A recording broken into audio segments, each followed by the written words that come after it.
A Microsoft anunciou a nova ferramenta de inteligência artificial chamada Recall, que vai estar presente nas próximas versões do Windows.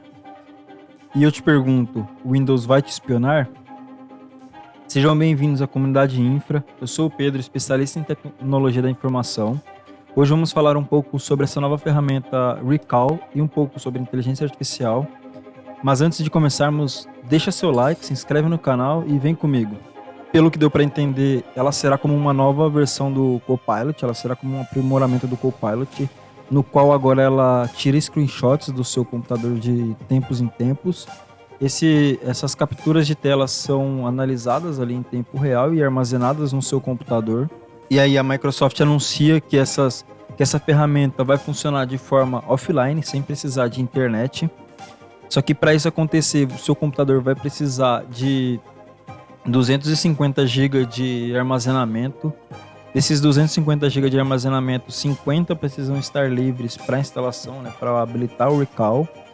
Uma vez habilitado, você precisa ter pelo menos 25 GB livres para funcionamento dos snapshots, das capturas de tela. Se você tiver com menos de 25 GB de armazenamento, o Recall vai parar de fazer essas capturas de tela.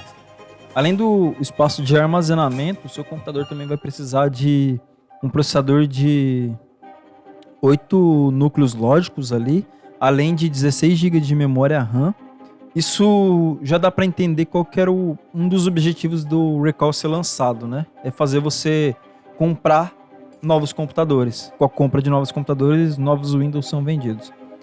Mesmo ainda não representando 100% do lucro da Microsoft, e acredito que isso acontece por ele não ser uma ferramenta de pagamento mensal, mas sim uma compra licenciada. Então você comprou, é seu e você pode usar quantas vezes você quiser. E é mais atualmente, ela está vinculada ao hardware, Então para você precisar comprar um novo Windows, você precisaria comprar um novo computador.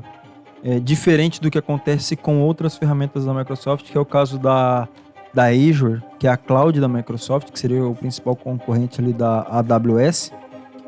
Que o pagamento é feito de forma mensal, mesmo ele não sendo o principal objetivo de lucro da Microsoft, ele é uma forma de viciar os usuários a cada vez mais usarem o Windows. E agora, com essa nova ferramenta Recall, você vai ser obrigado a trocar de computador. Você vai ser forçado para poder utilizar ela, ter um computador nessas especificações. Esse processador de 8 núcleos lógicos não vai ser mais um CPU, mas sim um NPU, que seria um processador com uma capacidade de análise muito maior. Seria os novos Snapdragon, é a mesma coisa que a Apple vem fazendo, forçando você a usar esses novos processadores. E a gente pode descrever que essa quantidade não é normal, porque ainda nos dias atuais a gente pode instalar uma distribuição, como é o caso do Ubuntu, que vai ter uma aparência muito semelhante ao do Windows, ali uma capacidade gráfica, ou como um Linux Mint, ou até mesmo o próprio Ubuntu, e vão funcionar adequadamente com uma quantidade de memória bem menor. Então eu entendo que essa forçação de barra para a gente utilizar cada vez nosso hardware é porque o Windows está forçando isso para a gente poder trocar de tempos em tempos de hardware, assim ele vendeu o Windows. Por quê? Mesmo o Windows não sendo a principal fonte de lucro, que é o caso a Azure, o Windows junto com o Bing, que na verdade nos relatórios oficiais está descrito como Search and Advertisement, que seria como pesquisa e propaganda, juntando esses dois produtos da Microsoft, que é o Windows, pesquisa e propaganda, daria um total de 30%, que é quase que o equivalente ao Azure. Se você parar para pensar que o Azure está com 38% da fatia de lucro e essas duas ferramentas em conjunto representam 30%, a gente poderia dizer que o Windows seria uma segunda fonte de lucro da Microsoft, uma segunda principal fonte de lucro. Por quê? Porque a parte de pesquisa e propaganda está diretamente ligada ao Bing. E eu duvido muito que alguém que usa Linux ou que usa Mac utilize o Bing por conta própria. O Bing ele é meio que implícito ali no menu iniciar.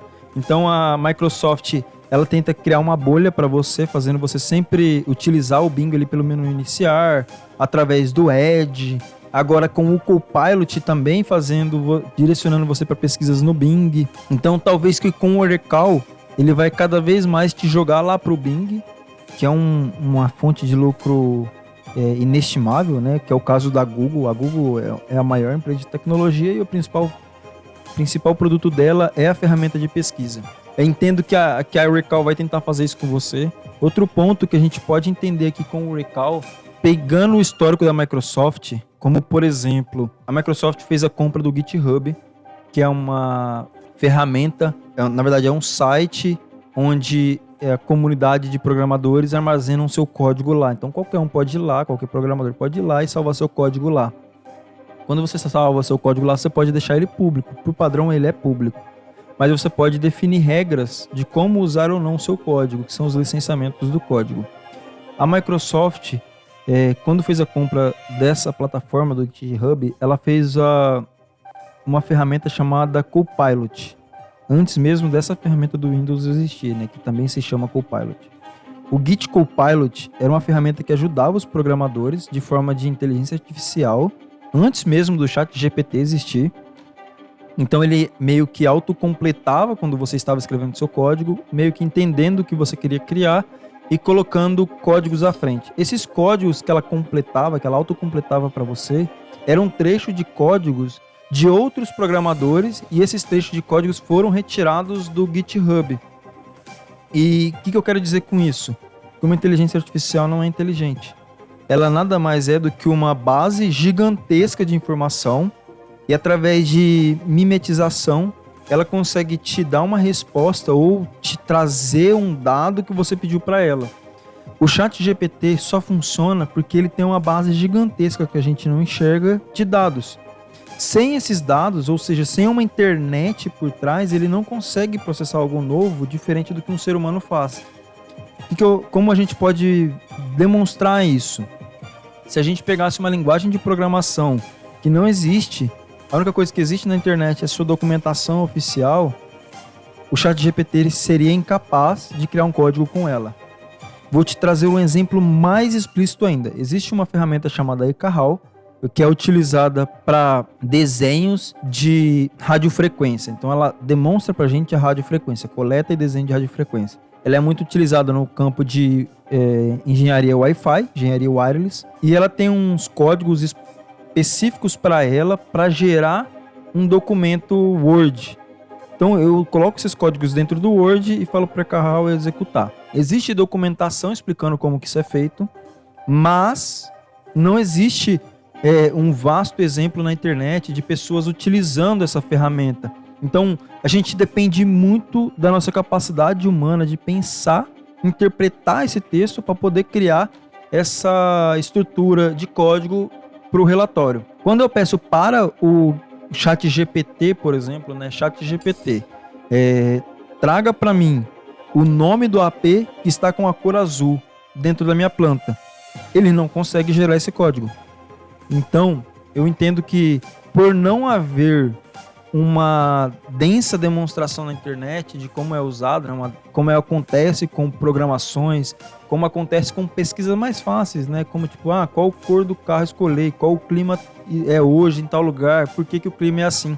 Essas informações estão vastas na internet, mas informações que não estão, não há como ele usar inteligência para responder. E aí vem um ponto lá no Recall. O Recall vai estar na tua máquina tirando screenshots. Como ele vai processar esses dados, sendo que para entender e para te responder, ele precisa de uma base de dados muito grande. Eu acredito que ele vai funcionar igual o Windows Defender funciona. Ele vai pegar os dados da tua máquina e vai jogar para um data center e vai ser processado lá. E aí que vem o pulo do gato. Você é o produto da Microsoft. A Microsoft está te usando como uma pepita de ouro e você não está ganhando nada em troca. Assim como aconteceu com o Facebook, no caso da Cambridge Analytics, seus dados foram vazados por uma empresa que processou todos esses dados e através disso definiu que você ia ou não assistir, quem que era o público-alvo de cada empresa, como ela pode te forçar, tecnicamente te forçar a comprar alguma coisa, né? Te entendendo cada vez mais, vendo aquilo que você usa, colocando propagandas nas horas menos convenientes que fazem você clicar naquele momento. Com o recall tirando screenshots da tua tela, mesmo que ele fale que é local, ele de alguma forma vai precisar mandar isso para nuvem para poder processar e te dar a melhor resposta. Ele vai mandar isso para algum lugar, vai fazer esse processamento, e já como acontece no menu iniciar, de a todo momento aparecer ali um ícone do Office fazendo você clicar sem querer, pode ser que em algum momento ou outro ela comece a te mostrar propagandas, pegar esses seus dados e ser vendidos. E a gente pode dizer que ele está te espionando dessa forma, porque a Microsoft está seguindo um ramo que é exatamente esse. Ela fez a compra do GitHub, fez a publicidade do Copilot, e no Git Copilot, né, que seria o Copilot do GitHub, lá ele coletou dados de programadores e não deu as devidas respostas. A Microsoft foi e comprou o LinkedIn. O LinkedIn é uma rede social e todas as redes sociais têm o mesmo propósito de lucro, né? São os dados dos seus usuários. Ela agora está incentivando cada vez mais a OpenAI, então está inserindo muito investimento, muito lucro dela, está sendo redirecionado para gastos na OpenAI com inteligência artificial. Essa inteligência artificial servirá para algum propósito. O propósito de toda a empresa é ter lucro. Quanto mais a gente usa o ChatGPT, mais informação nossa a gente está colocando lá, e agora que ele vai estar dentro das nossas máquinas, ele vai poder coletar as nossas informações sem a gente falar para ele. É baseado nesses dados que eu digo que o Microsoft está nos espionando, mas isso é só uma dedução. Essa é a minha opinião. E aí, me diz a sua opinião. Deixa aí nos comentários e te espero no próximo vídeo.